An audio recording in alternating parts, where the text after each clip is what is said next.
Ma'am মেয়েরা যেরকম বিপদে পড়লে দেয়ার আর লাইক হেল্পলাইন্স, তো ছেলেরাও তো বিপদে পড়তে পারে, অফিসে বলুন বা ওয়েরেভার, তাদের কি কোনো হেল্পলাইন? এবার এটা এখনো মজা দেখুন, এদেশে ভাবাই হয়নি কোনোদিনও ছেলেরা বিপদে পড়তে পারে, তাই না?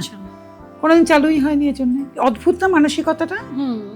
সব মানে এদেশে ধরেই নেওয়া হয়েছে, আর মেয়েদের তো দুটো বিপদের মধ্যে আবদ্ধ রাখা হলো, এটা তাদের রেপ হবে আর নয়তো ডোমেস্টিক ভায়োলেন্স। তার বাইরেও কিন্তু মেয়েদের আরো অনেক বিপদ আছে, সেগুলো ভাবা হয় না। এটাও আমার খুব খারাপ লাগে। মেয়েরা আপনারা কোথায় এম্পাওয়ার্ড? আপনাদেরও তো মানি ফ্রড হতে পারে, আপনাদেরও তো কত কিছু হতে পারে, সেগুলো কিন্তু ভাবা হয় না।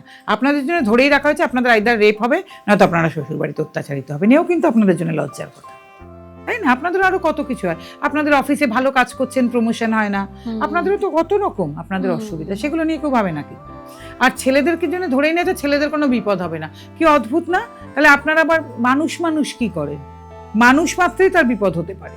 আপনি বলুন না, ট্রান্সজেন্ডারদের হেল্পলাইন আছে, সেক্স ওয়ার্কারদের জন্য হেল্পলাইন আছে, সিনিয়র সিটিজেনদের তাও একটু কিছু আছে, বলুন না কেন? উনি বাচ্চাদেরও তো হতে পারে, তা কোথায় হেল্পলাইন? এই দেশে একমাত্র মহিলাদের জন্য, আর মানে মহিলাদের না একটা দুধ ভাত করে রাখা হয়েছে, বড় হতে দেওয়া হচ্ছে না, কিন্তু শুধু মহিলাদের জন্য হেল্পলাইন কেন?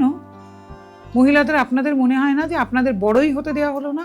আর কারোর দেখুন হেল্পলাইন নেই, মানে তারা কিন্তু নিজেরা নিজেদের প্রোটেক্ট করতে সক্ষম, শুধু আপনারাই প্রোটেক্ট করতে সক্ষম না। আপনাদের জন্য খালি হেল্পলাইন, আপনাদের এই কেন বলুন তো? বরং আপনাদের এ নিয়ে প্রতিবাদ করা উচিত।